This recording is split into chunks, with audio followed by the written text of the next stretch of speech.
Bonjour, je suis Clément Villemain, je suis architecte paysagiste.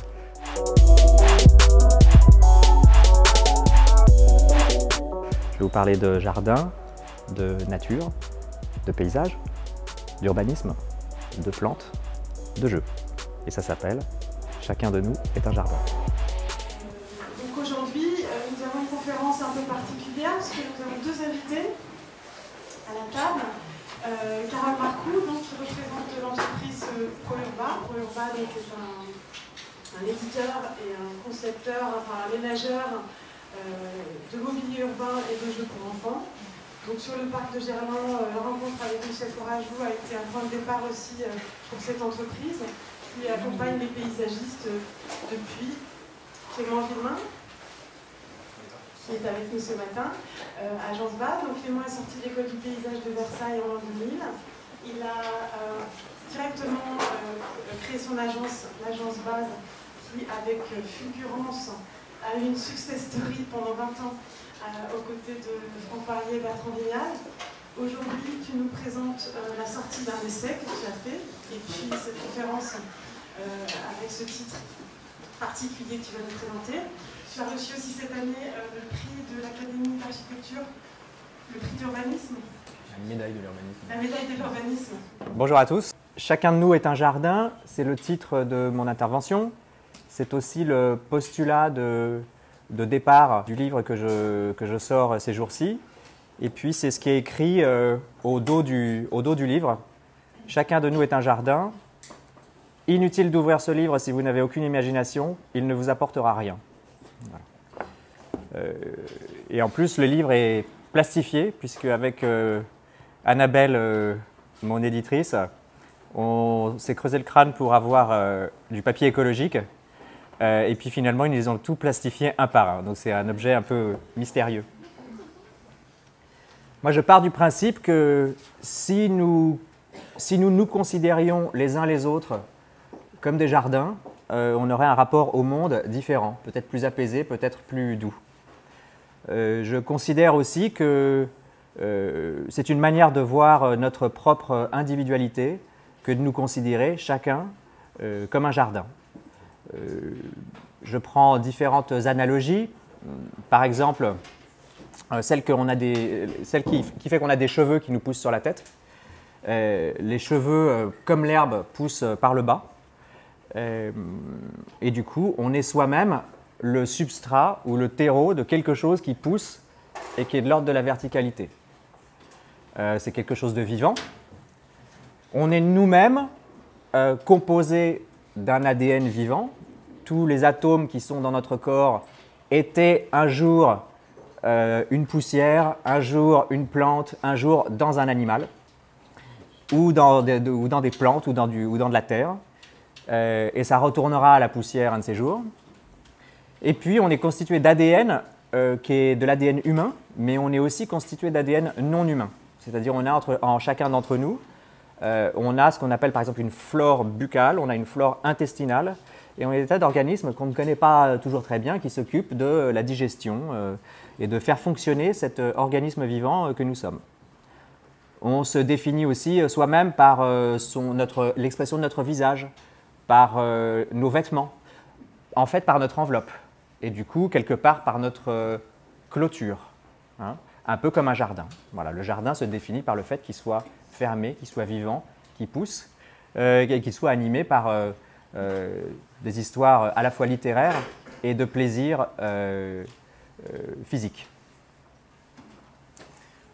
Du coup, ça fait 20 ans effectivement que je fais ce métier, il y a des cycles. Les Japonais ont tendance à voir le temps comme non pas comme quelque chose de linéaire, mais comme un cycle.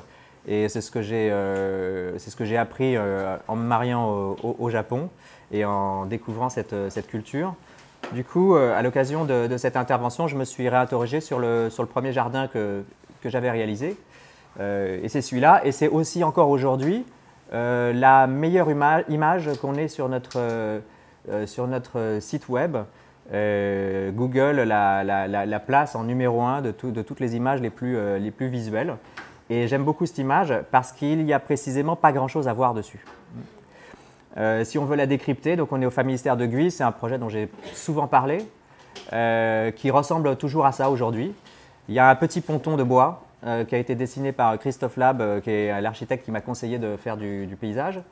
Il y a des plantes qui ne sont pas des plantes que nous avons installées, c'est des plantes qui sont venues spontanément. Et vous voyez que sur l'horizon, on a un feuillage gris de saule qui dit qu'il y a de l'eau, mais on ne voit pas l'eau. Ça, c'est le plan masse. Ce n'est qu'un plan de gestion et on avait eu le record absolu de prix au mètre carré à 9 € il y a 15 ans. Ça doit ressembler à peu près à ça aujourd'hui. Ce sont des petites parcelles triangulaires avec 4 modes de gestion différents, de la prairie, de la pelouse, des arbustes et un taillis de forêt. Et il y a derrière le palais social de Charles Fourier, de Jean-Baptiste Gaudin, qui était un pré-fouriériste. On est dans l'Aisne, en Picardie. Et le parvis devant le palais social, puisque c'est comme ça qu'ils l'appellent là-bas, c'est Michel Desvignes qui l'a fait. Donc ça, c'est l'affiche de l'intervention. Et je trouve qu'elle a du sens aujourd'hui parce que aujourd'hui, je suis un petit peu en slip, comme on dit. Et il y a 20 ans, j'étais dans cette situation. Là, je suis au Famistère de Guise, dans la piscine qui a tenu une baignade écologique qui a tenu 3 ans. Et je suis en train de me baigner en slip devant le client pour lui montrer que c'est possible de nager et de boire l'eau de l'Oise, qui est une rivière super polluée, mais qu'une fois qu'on l'a prélevée dans un couloir de lagunage de 650 mètres de long, elle arrive, elle est nickel, elle est pure. Donc le client ne voulait pas croire et j'ai dû faire cette démonstration. Et le même jour, il y a des enfants qui sont derrière. C'était l'été, et j'ai surpris ces enfants en train de dire mais c'est le paradis ici. Voilà. Donc quelque part, j'avais accompli ma mission, et moi je suis sensible à ça, je suis sensible aux paroles des enfants, à la vérité qui sort de la bouche des enfants, comme on dit. Et c'était, ce jour-là, c'était un très beau moment de paysage. Donc est-ce que je suis ce jardin? Non. Est-ce que ce jardin est moi? Non plus. Néanmoins, il est un peu moi et je suis un peu lui. Là, c'est 15 ans plus tard, c'est le même projet. C'est un brevet pour une baignade écologique et celle-ci est flottante. Elle est à Paris, elle pourrait être à d'autres endroits. Ici, il y a un bassin de 25 mètres de long. L'eau est prélevée dans la Seine. Elle est remontée par une pompe avec une vis d'Archimède que vous voyez sur l'image. Donc ça dépollue l'eau de la Seine. On arrive dans un bassin et les enfants peuvent nager dessus. Et ensuite, ça retraite l'eau qui a été donc polluée par les baigneurs et ça la retraite pour la rejeter dans la Seine. Maintenant, une fois qu'on a évoqué ces mots, on passe dans le champ de l'urbanisme. Et je voudrais vous exposer la méthode qui est la mienne pour aborder ces projets d'urbanisme, puisque je considère que ce que nous faisons en tant qu'architecte paysagiste n'est pas nécessairement des paysages. Hein. En réalité, on agit dans le champ de l'urbain. Et le champ de l'urbain, on pourrait le diviser en deux disciplines. Il y a la planification, qui est l'art de composer avec le temps et avec l'espace des quartiers, des morceaux de ville. Et puis, il y a la voirie, l'espace public, ce que nous autres, entre nous, on appelle paysage, mais qui est le dessin, le design, diraient les Anglais, de l'espace public, qui n'est pas réellement un paysage, hein, puisque les gens ne le voient pas nécessairement comme un paysage, ils traversent ces espaces pour leur trajet quotidien. Ici, on est sur le projet qui m'a animé ces dernières années et qui m'a passionné avec mon équipe. On est à Clichy-sous-Bois. C'est une ville qui a été marquée par un drame il y a plus de 10 ans. Vous connaissez l'histoire. Ziad et Bouna, deux adolescents, se sentent poursuivis par la police, s'enfuient, sautent par-dessus un mur et, manque de chance, il y a un transformateur électrique derrière. Et puis, la police lâche l'affaire et ça se finit très mal. Ça a déclenché des émeutes, enflammé toutes les banlieues françaises. On entendait les Américains qui disaient « France is on fire » et ça a changé de manière dramatique l'image de la France à l'international. Tout le haut Clichy, Clichy-sous-Bois est divisé en 2 quartiers. Il y en a une partie en haut qui a été entièrement remaniée depuis 10 ans. Et là, on est sur le bas Clichy. C'est un projet avec l'ANRU. On n'est pas sur du logement social. Ici, c'est de la copropriété. Ce sont des copropriétés qui sont dégradées puisque les propriétaires ne payent pas leurs charges. Et il y a un phénomène que vous connaissez peut-être qui s'appelle celui des marchands de sommeil. Très bon investissement. Vous achetez un T4 à Clichy-sous-Bois. Ça coûte de l'ordre de 70 000 €. Et dans le T4, vous mettez 4 familles. Voilà. Généralement, ils n'ont pas de papier. Et puis, vous ne payez pas les charges et les murs tombent en lambeaux. Voilà. C'est un petit peu la problématique. Et on a travaillé avec l'EPFIF là-dessus. C'est passionnant. C'est une ville extraordinaire avec que des gens charmants. Le maire de la ville s'appelle Olivier Klein. Il a mon âge. Il a été nommé par Emmanuel Macron directeur de l'ANRU. Voilà, c'est extraordinaire et les gens qui travaillent là-bas sont des héros. Et du coup, plutôt que de leur raconter des salades ou de leur parler de paysage, ou de structuration de l'espace, ou de volumétrie architecturale, ou de planification, on a considéré qu'il fallait mettre des mots assez simples sur le quartier. En paysage, on a un vocabulaire, les rues, les avenues, les places, les parvis, un vocabulaire assez simple que selon moi, on se doit de définir, d'interroger et d'utiliser comme motif pour les projets. Et donc notre approche, mon approche a toujours consisté à d'abord nommer les choses avant de les dessiner. Qu'est-ce qu'on fait? À quoi ça sert? À qui ça s'adresse? C'est pour ça que ça, c'est une manière qui n'est pas la manière paysagiste de raconter un projet. Il n'y a pas de couleur, il n'y a pas de figuration de plantes ou de grands mouvements ou de sensualité. Il y a simplement des mots. Et le quartier s'organise, je vous parle simplement de un mot au centre qui s'appelle la placette. Voilà, il y a une placette que les habitants demandent. Ils demandent une centralité sur leur quartier. Et on a placé cette placette à cet endroit-là pour différentes raisons économiques. Il y a le tram qui passe. Et puis surtout, on l'a dimensionné. Puisque qu'est-ce que c'est qu'une placette? Ça veut bien dire que c'est une petite place. Et moi, j'ai tendance à considérer qu'on a trop tendance à surdimensionner les choses en architecture, en urbanisme. On fait souvent des grandes places, des grands parvis, surtout sur ce type de quartier où il y a des échelles assez importantes. Et on arrive vite sur ce que moi j'appelle l'inanité, c'est-à-dire état de ce qui est vide ou inutile. Je le dis à chaque fois. C'est pour moi l'écueil numéro 1 en urbanisme. Et donc la placette, elle fait 30 par 40 mètres, puisque c'est la taille idéale pour une petite place à échelle humaine.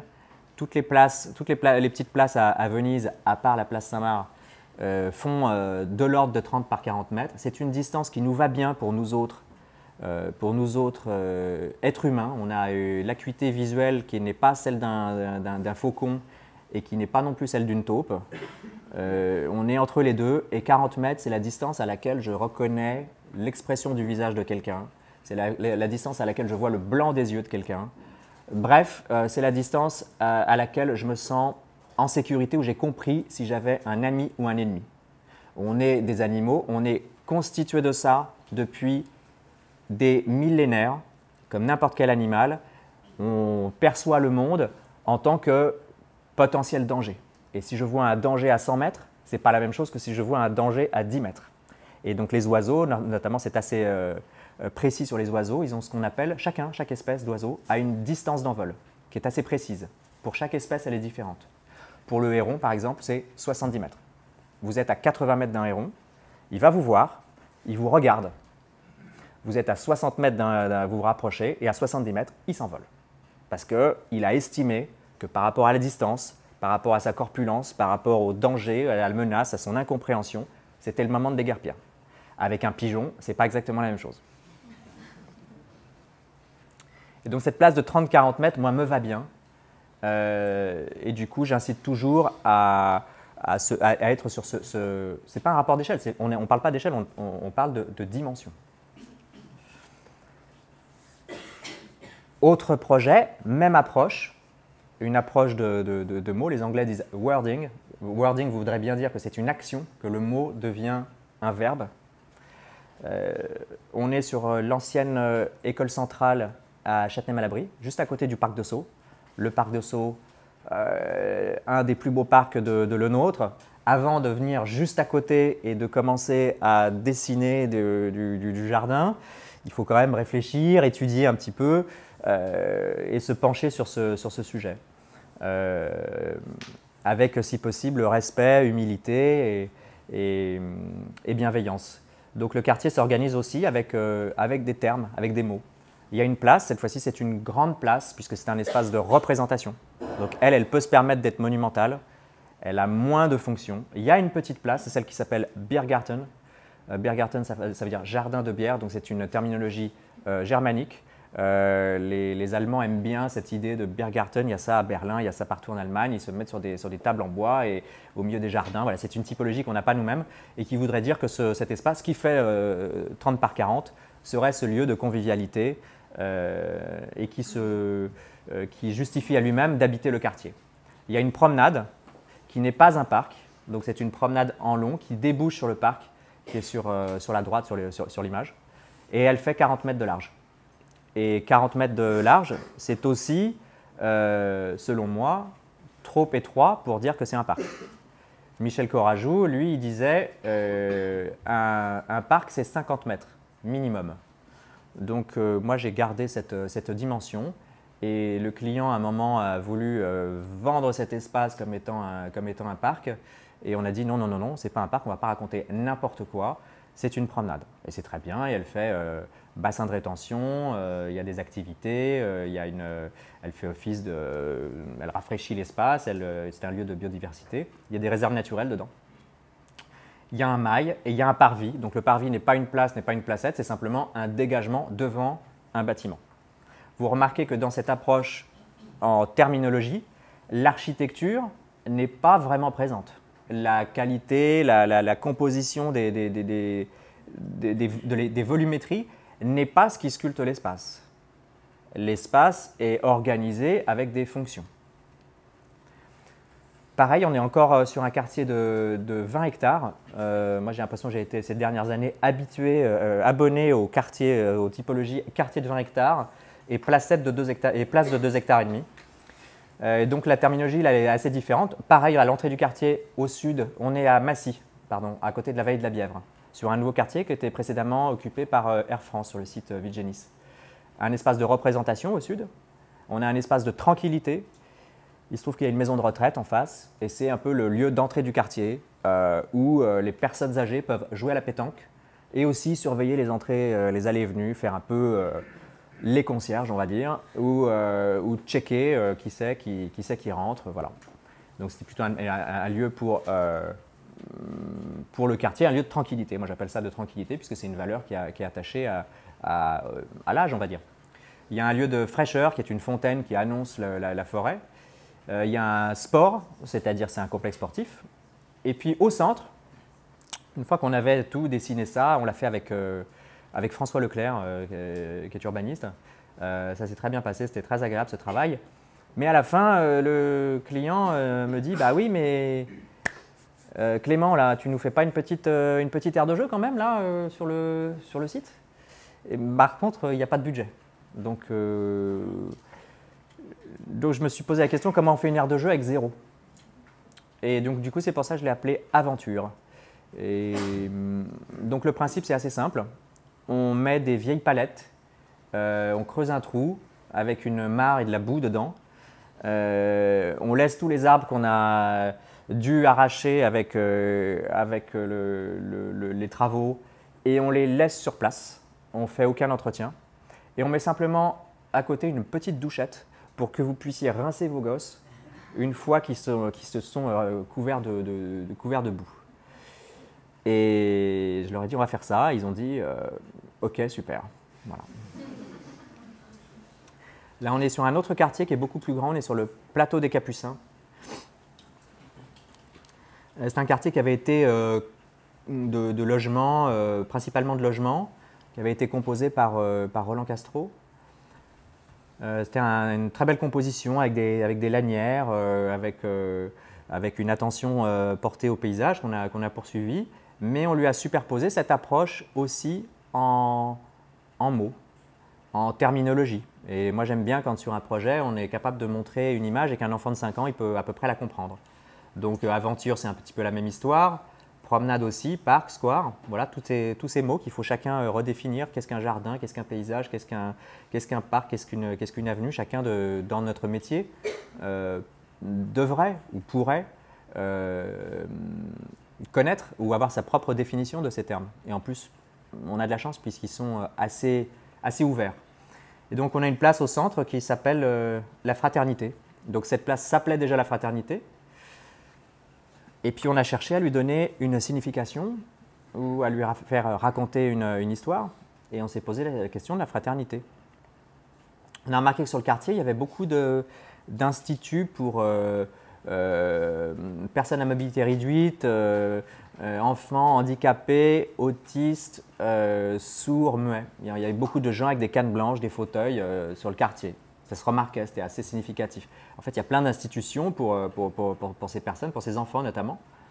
Et puis, on a réfléchi sur l'histoire des jeux pour enfants handicapés. Il n'y a pas grand-chose qui existe sur le marché. Hein, c'est compliqué.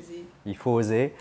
Et du coup, on s'est posé la question et on a proposé au maire d'Angers d'en faire le thème de ce quartier en lui disant la fraternité, c'est aussi ce qu'on appelle le design universel, le design de l'espace public qui s'adresse à tout le monde.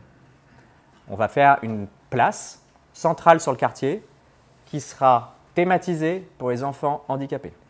Donc ce n'était pas évident comme formule, surtout pour vendre des nouveaux quartiers, des nouveaux logements autour, et ça leur a plu. On en est là aujourd'hui, on est sur la place de la fraternité.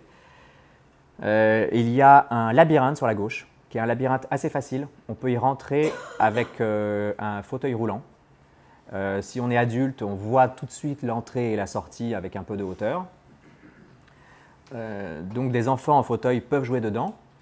Et ce jeu présente aussi un intérêt pour des enfants plus mobiles ou plus adultes, plus grands, puisqu'il y a des lignes qui sont peintes au sol, des lignes oranges. Donc il y a une alternance de lignes oranges et blanches qui en fait un parcours assez complexe et difficile. Donc il y a un labyrinthe difficile, fait de lignes, qui se superposent à un labyrinthe facile, fait de murets. Ce qui fait que tous les enfants vont jouer ensemble. C'est l'enjeu majeur de ce sujet.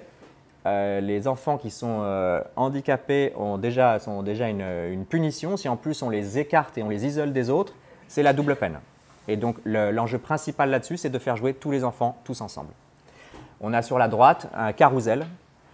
Si vous montez dessus en fauteuil ou si vous êtes aveugle ou autiste, on vous met dessus et on se met autour. Et il faut se mettre à plusieurs et faire tourner le carrousel. Il ne tourne pas tout seul, il faut s'y mettre à plusieurs. Voilà, c'est ce type de considérations et d'approches qui sont mises sur le quartier.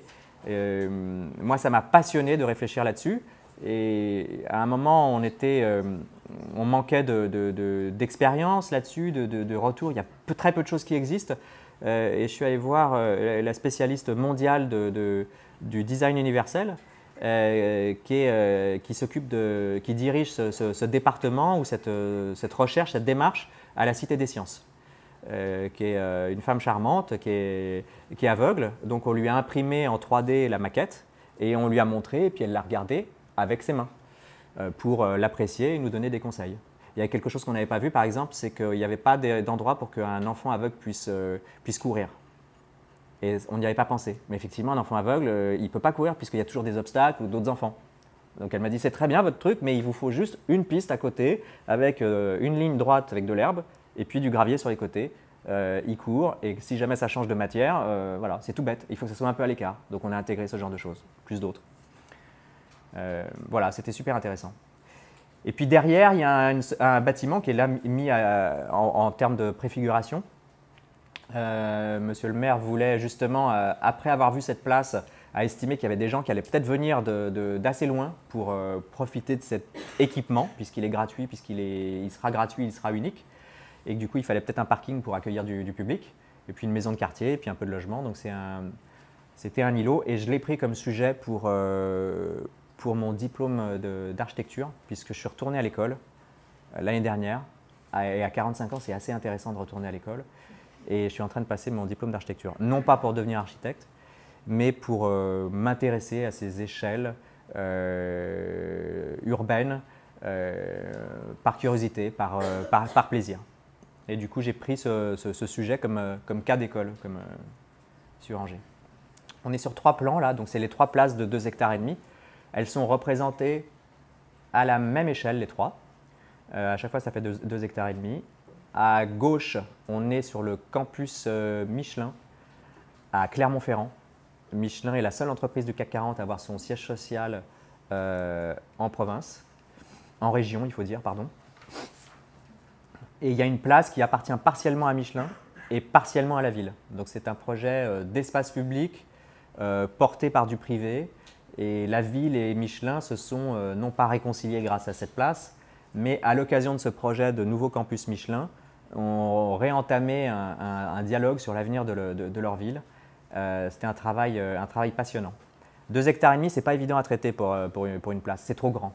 Hein. C'est trop grand pour une place et c'est trop petit pour un parc. Donc c'est un peu les dimensions pas faciles. Au centre, on est à Bruxelles, on est sur la Porte Ninove qui fait 2,5 hectares. C'est une réponse complètement différente, c'est une pelouse qui est faite au centre. C'est pas évident de faire une pelouse sur 2,5 hectares, à un carrefour avec beaucoup de passages. On est juste entre Bruxelles et Molenbeek, sur un endroit aujourd'hui qui est utilisé pour faire du trafic de voitures. Et c'est pour ça qu'il y a ces cercles, puisque ce sont différentes pelouses avec différents niveaux, de manière à ce que ça soit pénible de les traverser, mais qu'on ne soit pas non plus obligé de mettre une clôture. Voilà, l'idée elle est très simple. Et puis à droite, il y a une 3e place qui s'appelle la place de la Défense, qui fait 2,5 hectares aussi exactement. On est au barycentre du plus gros centre d'affaires d'Europe. C'est à la fois petit quand on regarde la densité de circulation qu'il y a le lundi matin à 9 h avec l'arrivée des travailleurs en costume. Et c'est à la fois très grand quand si on est en milieu de journée, en plein mois de novembre, balayé par le vent. Et donc, comme cette place est trop grande, elle est recernée par 4 jardins.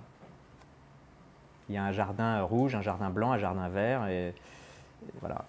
Et donc, une autre manière de présenter ce projet de Place de la Défense, qui est bientôt en chantier, c'est une allégorie. Donc, c'est le dessin qu'on a fait au concours et qui fonctionne encore aujourd'hui. On a un des jardins vert qui est l'équivalent d'une serviette de bain. On a le caldaire, la sculpture de caldaire rouge là, qui s'appelle, qui est une araignée, qui est un crabe. On a un abri qui fait changer la perception du son sur l'espace. C'est donc un coquillage. Et on a des dunes derrière qui sont des assises. Et on a des vagues devant avec un dauphin ou une baleine qui sort, et c'est la sculpture de Miro. Voilà, c'est une transposition d'une allégorie d'une plage, d'une histoire sur le site. Ça, c'est une autre manière de le montrer. C'est la perspective du concours qui a été faite par Artefactory. Et puis une autre manière même, c'est de faire cette transposition simplement sur un tableau. Le caldaire, l'araignée rouge, égale crabe. Le Miro, les personnages de 76, baleine. Banquette en pierre, dune. Abri, coquillage. Pelouse, serviette de bain. Marche en pierre, vague. Voilà, c'est une transposition. Et puis ça, c'est un détail de la planche d'essai du chantier, parce qu'il y a déjà des planches d'essai sur place. Ah oui, on voulait faire du dallage au départ là-dessus, parce que c'est Adrien Fourès qui a fait ce projet. Et Adrien, c'est un dingue de pierre. Et donc, on a tenu la pierre jusqu'au dernier moment. Et ensuite, pour des raisons techniques, c'était plus possible. On était très embêtés. De toute façon, ils n'aimaient pas non plus. Le client n'était pas fou de la pierre, parce que sur la perspective, ils ont dit oui, ça fait un peu carrelage de salle de bain. Voilà, je sais pas. Enfin, ils n'étaient pas 100% sur la pierre. Et puis, du coup, finalement, on est en béton. Alors, ça nous déprimait un peu de faire du béton. Sauf que pour dire plage, bah, ça marche béton, puisque c'est du sable. Donc c'est parfait. Donc c'est-à-dire qu'il faut rester humble dans ce métier, c'est-à-dire que pour des raisons techniques qui nous échappent et auxquelles on s'oppose, un an après, finalement on se rend compte que c'est mieux. Hein, voilà. Et du coup, on a quand même fait des petites incrustations d'étoiles de mer. Petites étoiles de mer en laiton poncées dans le béton. Voilà, c'est superbe. C'est superbe. Ça le rend comme un. C'est du béton, d'accord, mais ça le rend comme un bijou. Quand on dit comme la gastronomie est un genre littéraire. Ça fonctionne avec les livres de cuisine. Et le paysage a fonctionné longtemps avec les guides de voyage. C'est les guides de voyage qui ont créé notre rapport au paysage. C'est pour ça que moi, mon livre, il est un petit peu dans cet esprit-là. Il y a des voyages, il parle de la Suisse, il parle du Japon, il parle de l'Afrique du Sud. Alors un jardin. Là, on est au Japon, justement. On est sur l'île de Naoshima. Ceux qui sont allés à Giverny reconnaissent que ça ressemble à Giverny. En fait, ce n'est pas Giverny, c'est la copie de Giverny. Vous savez que Giverny, c'est une copie de jardin japonais. Donc là, c'est la copie japonaise de Giverny qui est la copie française du jardin japonais. Hein? C'est un endroit magnifique, c'est une carte postale, c'est exactement comme ça. Il n'y a aucune retouche Photoshop sur cette photo. Et il y a un jardinier qui s'occupe de ce jardin, qui est un ancien un ingénieur du nucléaire à la retraite. Au Japon, on voit beaucoup de personnes âgées qui travaillent jusqu'à très longtemps dans leur vie. Et il est tellement heureux de faire son jardin, il connaît toutes les plantes par cœur et du coup, il est très heureux de voir les gens qui travaillent. On est juste à côté d'un musée d'art contemporain, on est au bord d'une route, je vais vous montrer après la route.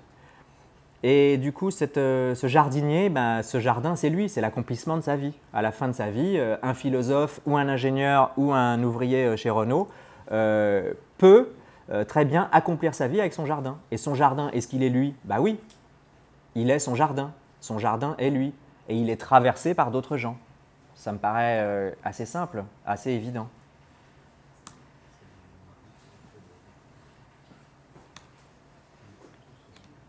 Chacun de nous est un jardin. Lui aussi. Là, on est à 10 mètres sur la droite de cette photo. Et là, on passe dans le champ du paysage. Une jolie petite route japonaise avec des petits arbres et des petits arbustes bien taillés et des petites fleurs. C'est pas le jardin, mais c'est pas mal aussi. La différence entre un jardin et un paysage peut être une distance de 10 mètres. Il y a peut-être juste 10 mètres entre un jardin et un paysage. Il y a peut-être deux cultures aussi, ou deux histoires. Là, il n'y a plus 10 mètres, mais il y a 50 ans entre ces deux images. On est à Noisy-le-Grand, sur le lac de Cure. C'est un lac qui porte comme nom Cure, ça veut dire communauté urbaine régionale, je crois, quelque chose comme ça. On est en 1972, on est dans l'époque, on va dire, reine de la liberté, du psychédélisme, du délire de dessin et de liberté, que moi j'aime beaucoup. Et on essaie de transposer ça en 2022 à la livraison du chantier, sur une image qui est ni mieux ni moins bien que celle de gauche, c'est simplement qu'on est dans une culture différente, dans une approche différente. On a dessiné sur la carte postale, parce que tout ça sont des projections. Et là, c'est le type de projection sur lequel on est, nous. Il y a des formes assez libres qui sont de l'ordre de la gratuité. Pourquoi est-ce qu'il y a 8 petites oreilles et pas 7 ? C'est pas calé sur le nombre d'or, c'est pas parce qu'il y a 8 lettres dans Noisy-le-Grand ou rien du tout. C'est un plaisir de faire ces espaces, de les exprimer, de les apprécier par leur dimension, leur élégance peut-être, et d'une certaine manière aussi leur liberté, leur gratuité. Dans le jardin, il faut qu'il y ait une dimension, allez, on va dire le gros mot, ornementale, ou gratuite, ou libre. C'est important. C'est ce qui fait qu'un jardin est un jardin, c'est parce qu'il y a des fleurs, c'est pour le plaisir, ça n'a pas réellement de fonction autre que ça. Et du coup, le paysagiste, pour moi, a le droit et même se doit même d'affirmer cette dimension. Ça, c'est le plan. Donc, on est toujours dans une sorte d'hommage aux années 70, on va dire. On n'est pas très loin de ce motif-là. Vous connaissez ce motif, peut-être il vous rappelle quelque chose, c'est des vagues noires et blanches qu'on retrouve à Lisbonne, qu'on trouve aussi sur la plage de Copacabana, Je raconte l'histoire de Copacabana dans le livre. C'est tout le Brésil, c'est tout ce qu'on aime. Si vous tapez Copacabana, vous voyez ces images. Eh bien non, c'est pas Burle Marx qui a dessiné ça. Ben oui, moi je croyais aussi, mais Adrien m'a expliqué que ça vient du Portugal. Donc on retrouve ce motif sur différentes villes lusophones. Et ça date de la Renaissance. Il y avait un général à Lisbonne qui dirigeait une prison. Et pour faire passer le temps, pour punir ou pour humilier ces prisonniers, il leur a fait faire un calpinage de sol le plus complexe possible, avec des petites pierres noires et blanches, vraiment pour les embêter. Hein? C'est une torture. Et ça a été tellement beau que finalement, après, ça a été copié sur la place juste à côté. Donc au départ, c'est simplement un exercice de torture, ce truc. Et puis quand ils l'ont transposé de l'autre côté de l'Atlantique, ben, ils ont refait la même chose comme hommage à Lisbonne. Voilà, c'est ça l'histoire. C'est pas du tout Roberto Burle Marx qui l'a fait. Moi, je croyais aussi. Et moi, j'intégrais ça comme justement un dessin des années 70. Ben non, en fait, ça date de bien avant. Alors pourquoi je dis ça en ce moment? C'est parce que vous êtes au courant qu'il y a une jeune fille de 16 ans là, qui est en train de changer le monde. Et de quoi elle parle? Elle nous parle d'écologie. Et ça nous parle à tous. Il y a des tas de gens qui sont furieux de ça. C'est très possible que cette jeune fille, elle finisse... que ça se finisse mal. Normalement, si on transposait par rapport à une histoire biblique, le Messie, ça ne se passe pas bien pour lui à la fin. Hein? Elle nous parle d'écologie.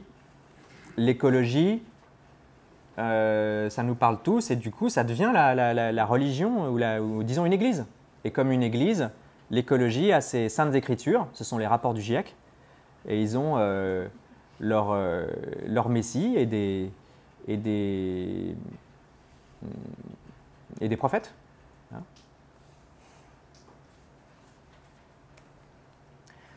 Donc si on voulait parler un petit peu de nature cette fois-ci, moi je n'utilise pas la notion anglo-saxonne d'écosystème. Elle me fait pas peur, mais disons que l'approche systémique sur la nature ne correspond selon moi pas vraiment à la réalité, en tout cas à ma réalité. Dans une forêt, la forêt n'est pas un écosystème au sens où, comme dans les manuels de biologie qu'on avait quand on était petit, c'est quelque chose de bien stable, bien ordonné, avec un cycle et quelque chose d'équilibré. Hein.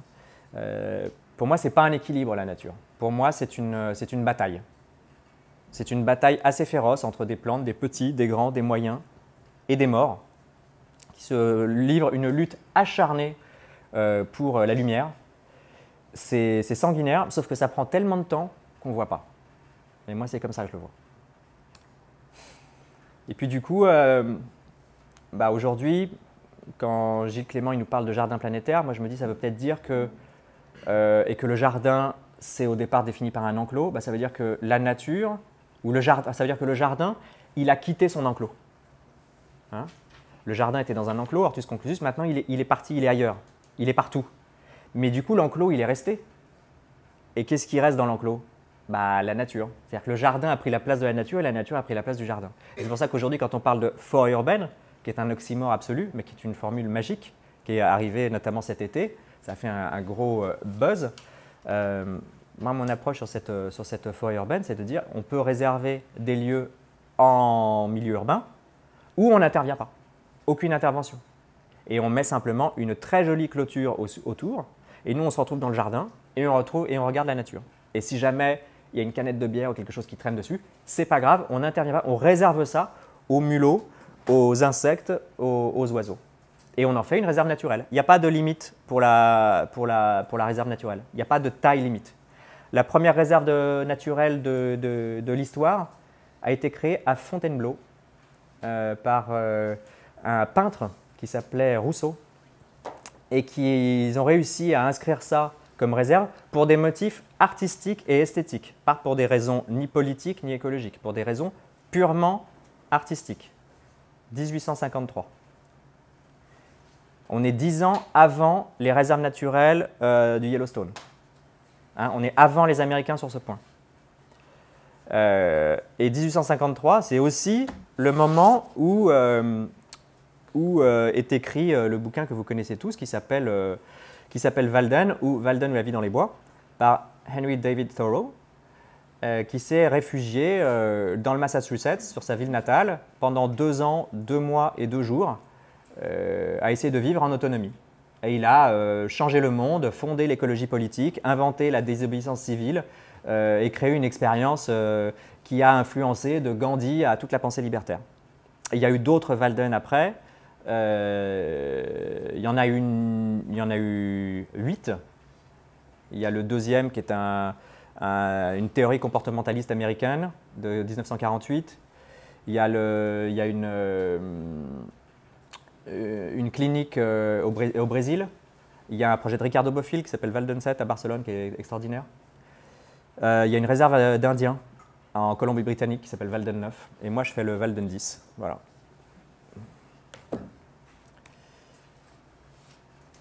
Et dans ce texte, j'ai essayé de synthétiser certaines phrases et de les faire de manière assez simple, en partant du principe que ce qui se dit simplement s'énonce clairement et les mots pour le dire arrivent aisément, c'est-à-dire que si on arrive à dire quelque chose de manière extrêmement simple, ça sera plus fort. Maintenant, je vais vous parler de plantes parce que je trouve que dans les conférences de paysages, on parle rarement de plantes. Nous, c'est comme ça qu'on fait des associations de plantes. On essaie aussi de leur faire raconter des histoires, on essaie de les transposer. Là, j'ai un mix de plantes qui s'appelle le mix épidermique, avec des plantes roses qui ont des matières de chair humaine, de cheveux, de poils. Voilà, vous connaissez peut-être ces plantes. Il y a en haut à droite une de mes préférées, le Cedrela tuna sinensis pink flamingo. Il est rose. Il y en a 2 au Trocadéro. Il est vraiment rose. Ce n'est pas ses fleurs qui sont roses, c'est ses feuilles qui sont roses. Il est complètement dingue. Il est beaucoup plus spectaculaire que sur cette photo. Il y a l'arbre à perruque que vous connaissez aussi. Il en a une version un peu qui ressemble à une radiographie d'un poumon. Voilà, et ce jardin nous dit que finalement, un jardin, il est comme nous, il est une matière organique presque humaine. Ensuite, c'est représenté, moi j'aime bien les représenter comme ça, dans l'espace, c'est-à-dire qu'est-ce qui va se passer sur ce jardin rose, à quel moment de l'année il y aura une présence. C'est une sorte de calendrier ou une vision chromatique dans l'espace. Et après, c'est une autre manière de représenter, ça c'est pas le même jardin, mais c'est un autre. Mais dans la réalité, ce qu'on fait, c'est qu'on place sur AutoCAD des plantes une par une pour composer une prairie à la Giverny style. Et on fait une jolie petite haie tout autour, en buis, pour bien expliquer que c'est cerné, que c'est un jardin, que c'est une pièce de couleur et de délicatesse.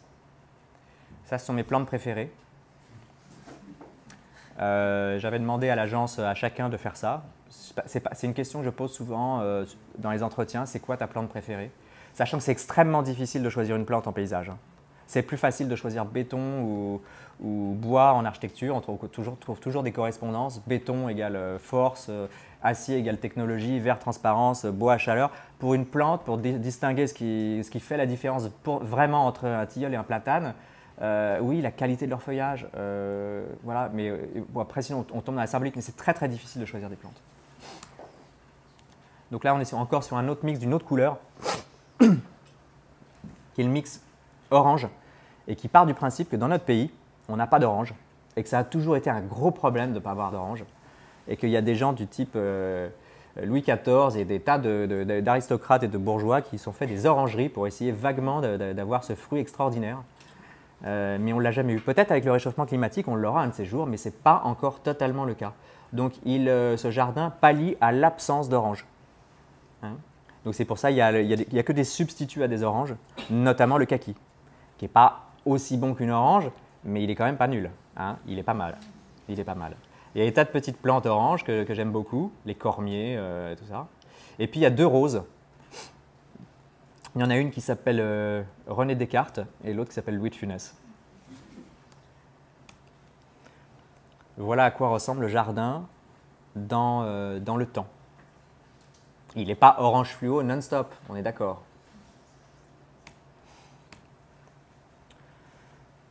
On va finir sur les jeux. Celui-là, je ne vous raconte pas ça, parce que tout le monde le connaît. Elle est en train d'être reprise. Hein. Ça a tenu 10 ans, ce qui est honorable. Celle-là, elle est en train de vivre ses dernières heures, je crois. Elle a tenu 4-5 ans à Lormont, sur la rive droite de Bordeaux. Celle-là, c'est au Parc Blandan à Lyon, en 2014, quand on était tous ensemble, dans la joie et la bonne humeur, avant que ça tourne mal. Celle-là, elle est en chantier actuellement. On est à Tremblay en France, pas très loin de Roissy. Et c'est la prochaine, elle fait 25 mètres de diamètre. C'est un anneau de 25 mètres de diamètre, penché à 15 degrés, et les enfants courent comme ça en cercle. Et on verra ce jeu logiquement sur 2 parcs, pratiquement le même, parce que c'est assez compliqué de faire ces choses-là. Et on a commis l'erreur, le sacrilège pour un paysagiste de faire le même projet sur 2 concours. Et manque de bol, nous avons gagné les 2. Donc on a changé la couleur pour voilà. Ça, c'est le plan du parc de Tremblay. Et l'anneau dont on vient de voir, et c'est ce petit anneau-là, ici. Tout le reste, c'est un projet forestier, et d'un type de parc forestier qui va être très beau. Et là, on est sur la dernière livraison aboutie, à La Verrière, à côté de Trappes. Et c'est ni un parc, ni un jardin, ni une aire de jeu, mais il y a toutes ces compositions là-dedans. Il y a tous ces éléments-là. Projet super intéressant aussi. Pas exactement comme Clichy, ce n'est pas la même problématique. Mais par exemple, on a fait une concertation avec les habitants du quartier. Et c'est un peu tenu, ce quartier est un peu tenu par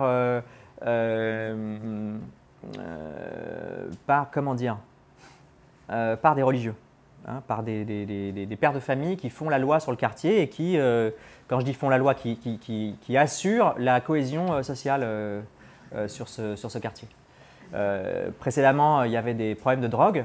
Maintenant, depuis qu'il y a les barbus, il n'y a plus aucun problème de drogue. Donc, d'une certaine manière, c'est peut-être un problème, mais c'est quand même aussi une solution.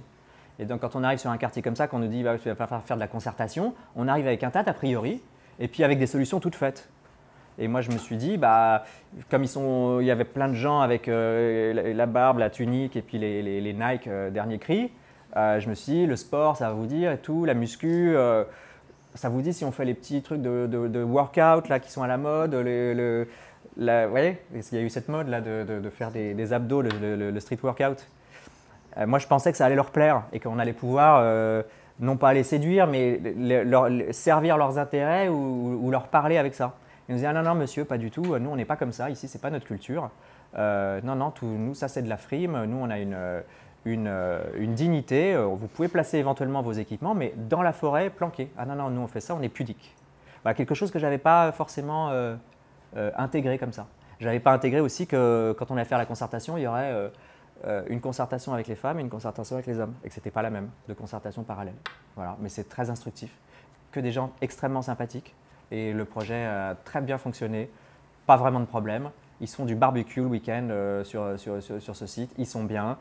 Ils sont sous des lignes de tension, mais ce n'est pas moi qui les ai mises à cet endroit-là. Il y a des méchantes cités, mais je n'en suis pas l'architecte. Et il y a une magnifique forêt et un superbe lac à côté. Ce n'est pas moi non plus qui l'ai posé ici.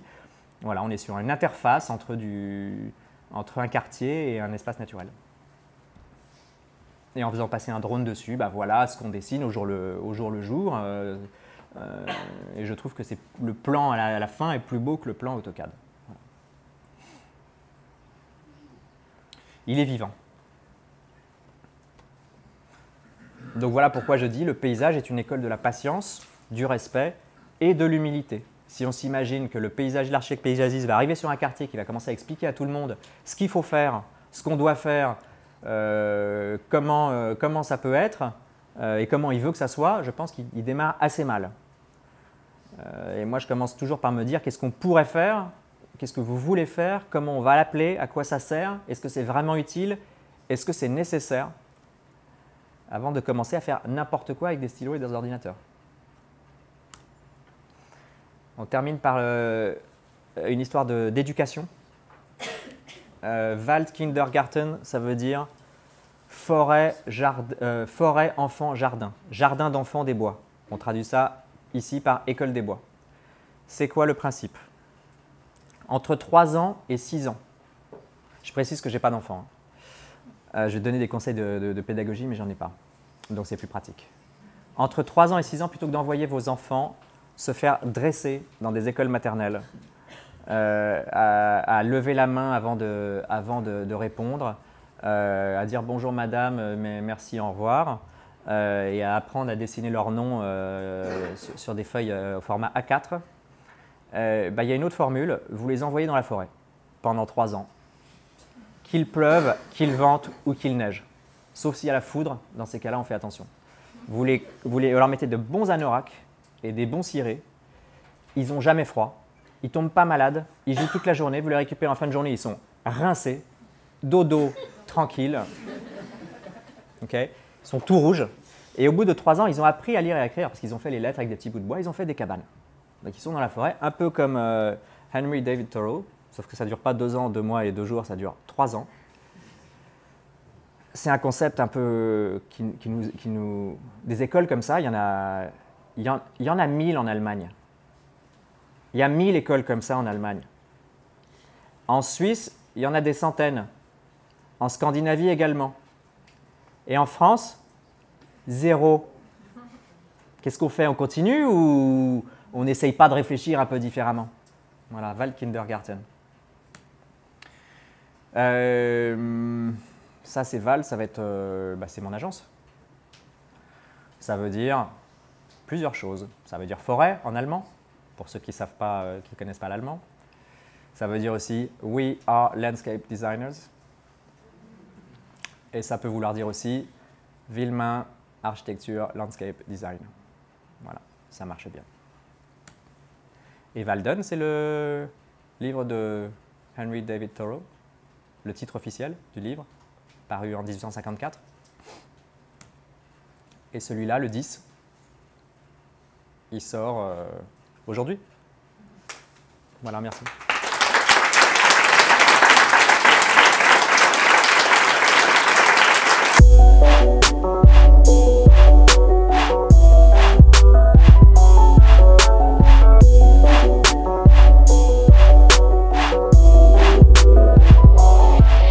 Carole Marcoux, Pro-Urba, parrain des expériences du paysage depuis maintenant 10 ans.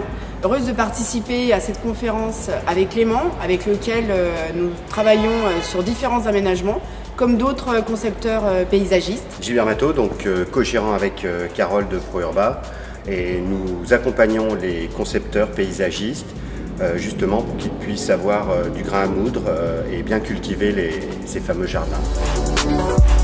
Notre rôle, c'est de vous accompagner dans des projets d'aménagement ludique, sportif d'espace public. Et c'est le cas justement avec ici l'agence Terre. On avait répondu dans le cadre d'un concours pour créer un concept, un aménagement d'aire de jeu remarquable, avec une tour identitaire qui était donc en écho avec l'environnement architectural très facetté. Et puis surtout, il y avait cette volonté de jouer ensemble, de faire en sorte que les enfants à mobilité réduite, grands, petits, puissent avoir une activité dans cet espace.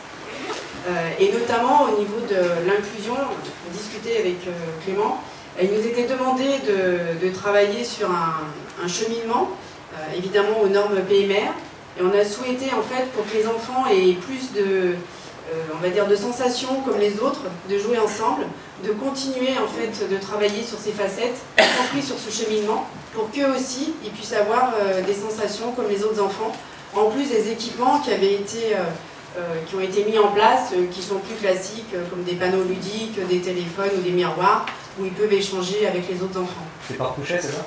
Oui, donc c'est un concours qu'on a perdu, mais sur lequel on est assez fiers d'avoir travaillé notamment avec l'agence Carve, designer donc, de jeux d'enfants hollandais qui intervient au niveau international et qui a peut-être cette culture qu'on n'a pas encore en France, enfin qu'on a moins en France, de vouloir oser, d'aller plus loin et d'être, même si on est obligé de respecter des normes, effectivement, mais toujours de se poser des questions, d'aller plus loin, de se remettre en question.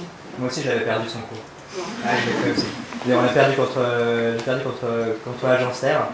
Et comme je dis à chaque fois que je me fais avoir par l'agence Air, ce qui arrive assez souvent, c'est un immense honneur de perdre contre l'agence Air. Voilà. Donc là, vous pouvez voir justement le cheminement et le lien qu'il y avait entre l'aire de jeu pour les grands et les petits, de façon à continuer l'histoire et qu'ils jouent tous ensemble. Aussi, ce qui a été évoqué tout à l'heure, certains jeux comme les manèges ou les toupies qui peuvent être intégrés dans les sols et qui peuvent permettre aux enfants, y compris en fauteuil, de pouvoir accéder sur des jeux dynamiques. Blandan, alors je vais garder le côté bonne humeur, structure, on va dire, plus un monument, une sculpture très intéressante au niveau ludique, qui pour moi, en fait, avec les équipes notamment de Clément et de Bertrand, pour nous, on change l'aménagement ludique où on a l'habitude de voir les jeux qui sont posés. Là, le jeu en lui-même, il est ancré. Ça permet aux enfants vraiment de jouer ensemble, de créer du lien, de jouer même à cache-cache, de faire participer les parents, et ce qui n'est pas souvent le cas, de moins en moins dans les aires de jeu. Et il faut retrouver cette dynamique pour créer du lien, d'autant que dans ce parc, il y a c'est toute pour moi une promenade quand on est, j'ai 2 filles, mais avec nos filles, et de partager aussi des moments effectivement comme ici de cache-cache ou d'activités ludiques, mais aussi sportives, puisque les activités de jeu permettent les activités physiques, et les activités physiques permettent le sport, et par rapport à tout ce qu'on entend aujourd'hui sur le bouger santé, c'est important d'équiper aussi les espaces de jeu, de fitness, de sport, de skatepark, de parcours, d'aventure ou de promenade. Ici, donc, on voit les équipements plutôt sportifs, pour les sportifs aguerris ou non, avec une multitude d'équipements de terrains de basket qui permettent à beaucoup d'enfants, d'ados, de partager ces moments. Pour pouvoir rebondir sur cette fameuse forêt qui est en Allemagne, notamment, qui permet aux enfants de s'épanouir, l'autre solution, c'est de vous accompagner aussi sur des aménagements ludiques, où on va respecter son environnement, créer des parcours, ce qui est le cas ici, où on se fond dans le paysage et on tourne autour des arbres. C'est ce qui a été fait au jardin d'acclimatation. Ou ici, d'une manière un peu plus thématisée, sur Neuilly-sur-Marne, où on a respecté aussi, on a créé un parcours permettant, sans toucher les arbres, de créer une aventure ludique. Et pour finir, un village nature, donc une conception qui a été réalisée avec Blue Moonshot, qui est une version plus sophistiquée dans la forêt, peut-être plus artistique. On peut le voir au niveau du trail qui a été fait sur le toboggan, également sur les structures, au niveau du cordage et des couleurs, mais qui est un parcours fabuleux pour les enfants, qui permettent aux petits, aux grands de pouvoir jouer ensemble. Un détail ici du nid, l'immersion qu'il y a de cette structure ludique en pleine nature, avec des touches de couleurs, de gaieté.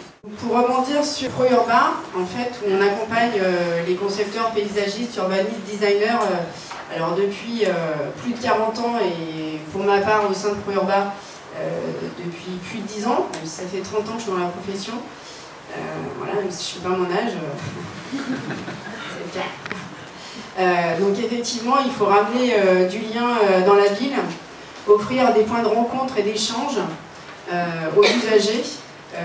Et c'est pour ça que tous ces aménagements qui nous sont confiés ne soient plus simplement des lieux de passage, mais des véritables lieux de destination, des lieux animés et qui permettent de créer des vrais lieux de vie. avec pour nous un espace qui est réussi. On le voit aussi à travers les enfants, à travers leur sourire. Et puis quand on les écoute, eh bien c'est que d'émotions souvent et ça fait rêver. Donc là, petite démonstration sur effectivement comment on peut vous accompagner pour innover et se réinventer. Je pense que c'est très important aussi dans le métier du jeu qui évolue depuis une dizaine d'années. Mais cette remise en question et le fait de bien intégrer tous ces aménagements qui peuvent être dans des espaces, dans des parcs, des jardins, des promenades, des mailles. Chacun raconte son histoire et il faut pouvoir être en capacité de bien comprendre vos attentes pour pouvoir vous proposer les aménagements idéaux en fait, qui correspondent bien à l'histoire que vous avez choisie. Être à votre écoute, c'est notre rôle. Pour qu'un aménagement soit réussi, il faut, comme le disait tout à l'heure Clément, bien comprendre vos souhaits, comprendre les souhaits du client, le vôtre, comment vous voulez l'intégrer et pourquoi. C'était le cas ici avec une conception qui a été faite au parc Jules Ferry avec In Situ à Lorient, où devant la mairie, le parvis de la mairie, il y avait plutôt un parking, des commerces qui étaient à l'opposé et il n'y avait pas de vie. Donc c'était l'objectif de créer un lieu de vie en plein centre de Lorient, d'apporter de l'attractivité, de faire revivre plus ces commerces et d'échanger.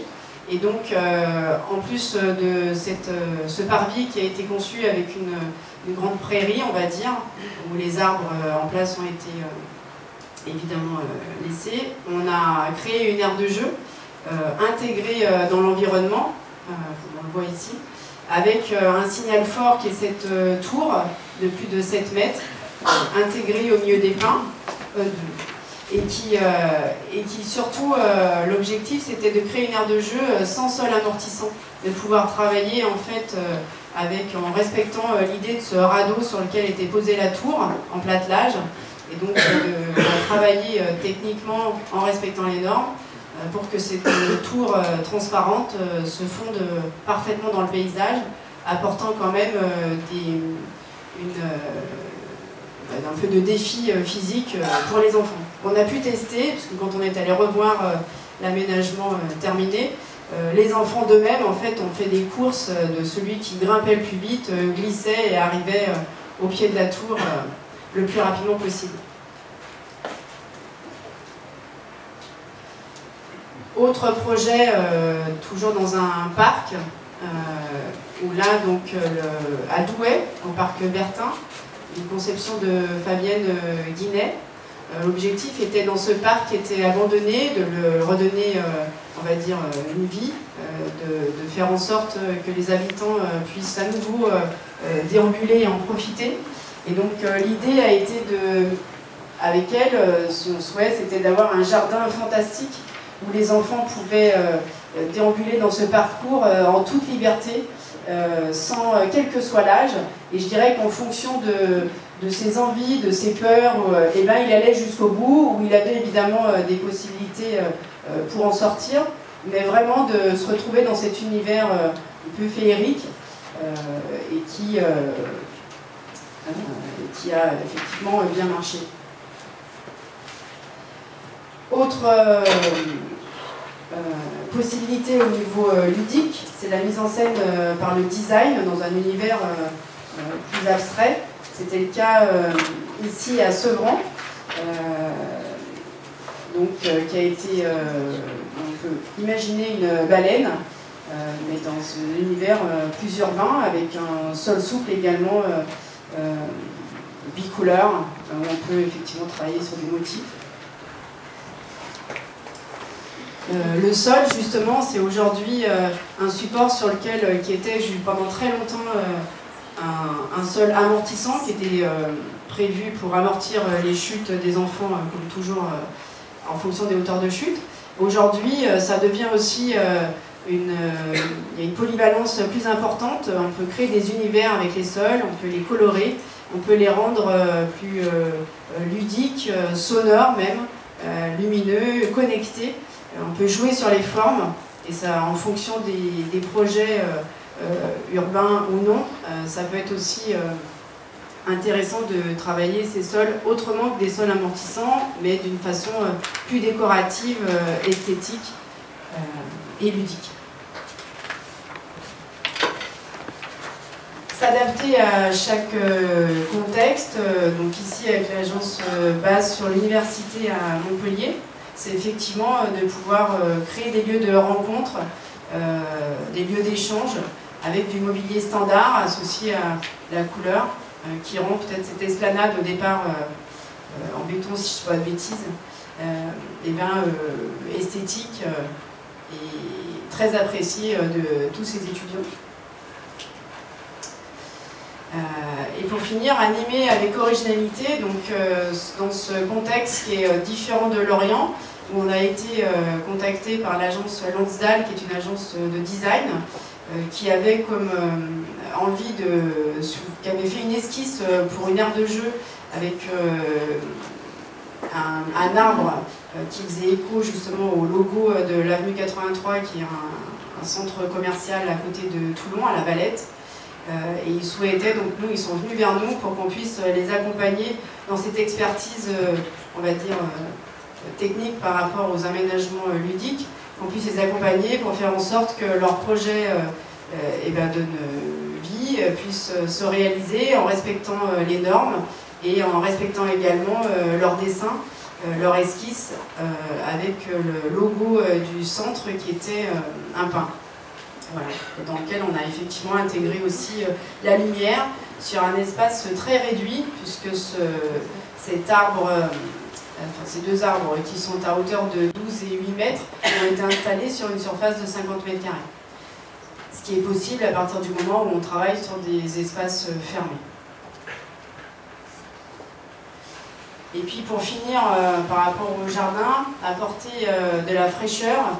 Aujourd'hui, avec les problèmes, on va dire, climatiques, les canicules, le fait aussi que dans les espaces, notamment ludiques, il y ait de moins en moins d'arbres, donc il faut vraiment en mettre en place pour avoir des zones d'ombrage naturelles et où apporter aussi des fraîcheurs avec par le biais de fontaines ludiques qui permettent non seulement aux enfants de jouer, mais aussi d'apporter aux parents de la fraîcheur dans ces espaces paysagers.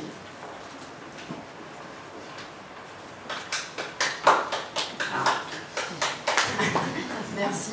Et donc pour terminer, par rapport à ce qu'a dit tout à l'heure notamment Clément, pardon, je fais partie d'un cercle féminin, on va dire, qui s'appelle le cercle de Zaha, dans lequel les membres sont toutes dirigeantes dans le domaine de l'architecture, du paysage ou de l'urbanisme, et qui lance un concours national d'idées en 2020, à date du 15 janvier officiellement. La thématique, c'est la ville ensemble, toutes et tous. Donc c'est en avant-première, c'est ouvert aux étudiants d'écoles d'architecture, de paysage ou d'ingénierie, ou aux jeunes salariés avec moins de 3 ans d'expérience. Voilà, si certains d'entre vous sont intéressés, n'hésitez pas à venir me voir tout à l'heure. Je pourrais vous donner le site sur lequel ce concours sera lancé, donc sur le site de Zaha au 15 janvier, avec comme sujet la place Jean Jaurès à Lyon. Voilà.